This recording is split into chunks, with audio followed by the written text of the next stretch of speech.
June 1938. The Soviet Far East near the border with Manchukuo, a state controlled by Japan. At night, a senior NKVD official arrives at a Soviet border post. He is wearing his uniform, decorations, and carrying official documents. He tells the guards that he must meet an important agent on the other side of the border. He asks them not to accompany him. Then he disappears. He crosses the frontier, finds a Japanese patrol, and surrenders.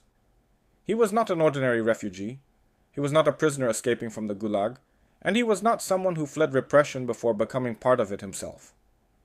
He was the head of the N.K.V.D in the Soviet Far East, a man responsible for repression, arrests, and purges.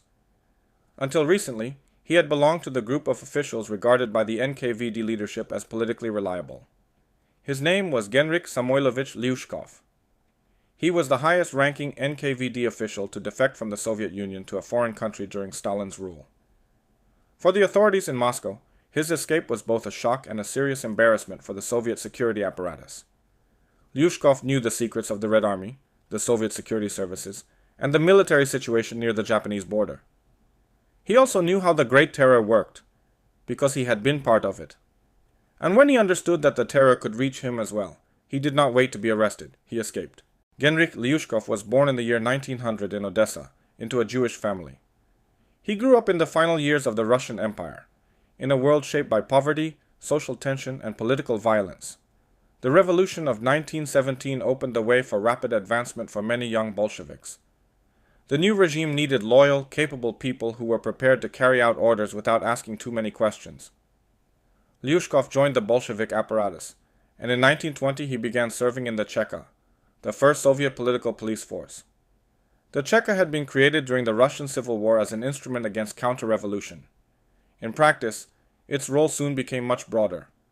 It hunted political opponents, crushed resistance, conducted investigations, and used terror as a tool of government.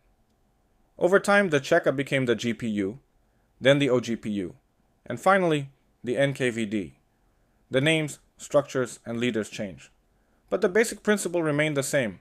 The state needed an institution capable of arresting anyone considered a threat. Lyushkov worked in different parts of the security apparatus, both in Moscow and in the provinces.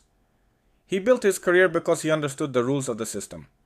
In the Soviet Union, it was not enough to obey orders. You had to prove that you were more vigilant, more zealous, and more loyal than others. After the murder of Sergei Kirov in December 1934, Stalin launched a major campaign against both real and imagined opponents. Lyushkov took part in the investigation of former Bolshevik oppositionists, including the case of Grigory Zinoviev. By that time, one thing was becoming increasingly clear. Yesterday's comrade could become tomorrow's enemy of the people. By 1936, Lyushkov had become deputy head of one of the NKVD departments dealing with political cases. A year later, he was working in Rostov. Then his career accelerated even further. In July 1937, he received the Order of Lenin, one of the Soviet Union's highest decorations. Soon afterward, he was appointed head of the NKVD in the Soviet Far East. This was a region of enormous strategic importance. It bordered Manchukuo, the Japanese-controlled state in Manchuria. It contained important Red Army units, ports, railways, and territories that the Kremlin saw as a possible battlefield in a future war. Stalin and the NKVD leadership needed a man who would carry out orders from Moscow without hesitation. Lyushkov was not sent to the Far East to reduce tension. His task was to carry out a purge. In the years 1937 and 1938, repression struck the military, the party apparatus, officials, engineers, railway workers, and people accused of espionage. In a state consumed by suspicion, someone's ethnic background, family connections, knowledge of a foreign language, or even a past trip abroad could be enough to make that person a suspect. Lyushkov was one of the officials who carried out this policy. However, he should not be presented as the man who designed the entire terror by himself. The major decisions were made in Moscow, by the Politburo, the N.K.V.D leadership, and Stalin's inner circle. But without regional chiefs like Lyushkov, those orders would not have turned into thousands of arrests, interrogations, deportations, and death sentences. In the Soviet Far East, the machinery of repression operated with particular brutality. One of the most important events of this period was the deportation of the Korean population from the Soviet Far East. In 1937, the Soviet authorities decided to remove Koreans living in border regions. Officially, the operation was justified as a measure against possible Japanese espionage. In reality, it was collective punishment imposed on an entire community. Families were forced onto trains and transported thousands of kilometers away, mainly to Kazakhstan and Uzbekistan. Estimates speak of roughly 170 to 200,000 deported Koreans. Many people died during the journey or after resettlement, from hunger, disease, and exhaustion. As the regional head of the N.K.V.D, Lyushkov was part of the apparatus that carried out this operation. He took command in the Far East during the period when the deportation was being prepared. Later, he claimed that he had received instructions directly from Stalin before leaving for the region. At the same time, the N.K.V.D conducted operations against Chinese residents of the Soviet Far East. People were arrested, relocated, and accused of espionage. The orders came from N.K.V.D headquarters, while the regional apparatus under Lyushkov took part in their implementation. This is an essential part of his biography. When Lyushkov later arrived in Japan and began speaking about Stalin's crimes, much of what he said about the terror was true.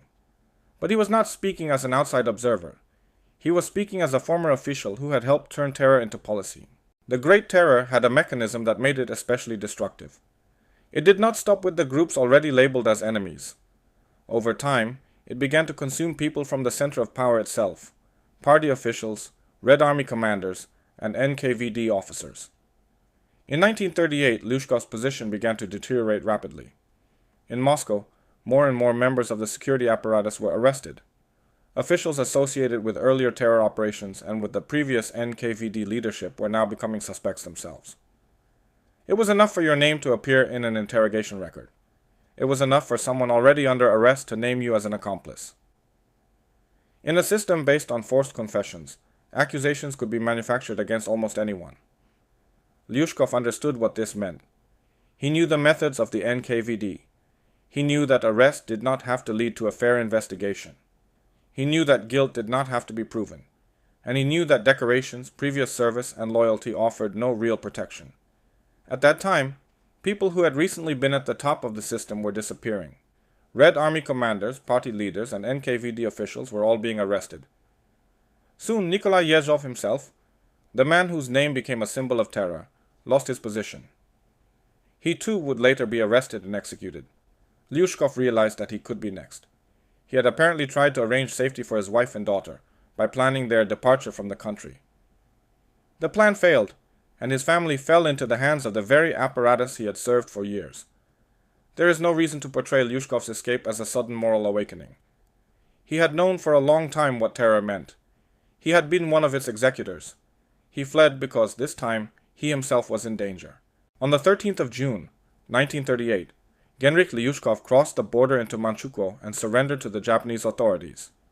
He was a commissar of state security of the third rank, a high-ranking NKVD officer, and the head of the NKVD administration in the Soviet Far East. For Japan, he was an extremely valuable prize. He did not arrive as an anonymous refugee. He possessed information about the deployment of Soviet troops, their condition, their logistical support, and defensive preparations in the Far East. He gave the Japanese general staff and military intelligence information they were eager to obtain. After being transferred to Japan, Lyushkov also became a propaganda asset. He appeared in public, gave interviews, and described the realities of the Great Terror. He spoke about purges, forced confessions, and the atmosphere of fear inside the Soviet Union. For Tokyo, he was evidence that the Soviet state had been weakened by terror directed against its own elites. For Stalin, he was an embarrassment. A state that claimed to control every part of society had failed to stop one of its own senior security officials. Worse still, that official had escaped to a country the Soviet Union regarded as a serious military opponent. Lyushkov's defection deepened the climate of suspicion in the Far East. It was one of the events that damaged the reputation of Nikolai Yezhov's leadership, although it would be inaccurate to claim that Lyushkov's escape alone caused Yezhov's downfall. But there was an even greater paradox. Lyushkov had fled from a system that he himself had helped to build. And once he crossed the border, he did not regain full freedom. He became a valuable source of information, but also a man dependent on his new hosts. In Japan, Lyushkov worked with military and intelligence structures. He provided information about the Soviet Union, published articles, and appeared as a former NKVD official accusing Stalin's system of crimes. His testimony is important, but it must be treated carefully. Some of his descriptions correspond to what is now known from documents and historical research about the Great Terror. At the same time, Lyushkov was a defector living under the protection of a state that pursued its own aggressive imperial policy. His words had informational value, but they were also used by Japanese propaganda. He should not be treated as an impartial witness or as an anti-totalitarian hero. He was a former NKVD official who, after his escape, found himself on the side of the Soviet Union's enemy. He survived in Japan throughout the war. But in 1945, the situation changed completely. Japan was close to defeat. The Soviet Union entered the war against Japan and launched its offensive into Manchuria. For Lyushkov, this meant that the possibility of falling back into Soviet hands was becoming very real. In August 1945, Genrikh Lyushkov died in Japan. The most common version is that he was killed by the Japanese, who did not want such a valuable but inconvenient witness to fall into the hands of the Red Army. However, Japanese sources and post-war accounts are not fully consistent about what happened. Some versions say that he was shot by an officer of the Kempeitai. Others suggest suicide, or that he was killed during an evacuation. What is certain is that he did not live to see the end of the war as a free man. The story of Genrikh Lyushkov is not the story of an innocent man who escaped from the totalitarian nightmare. It is the story of an NKVD official who took part in purges, repressions, and deportation in Soviet Far East. But when the machinery of terror began moving towards him, he did something extraordinary. He crossed the border and escaped. In Japan, he revealed truths about Stalin's repression.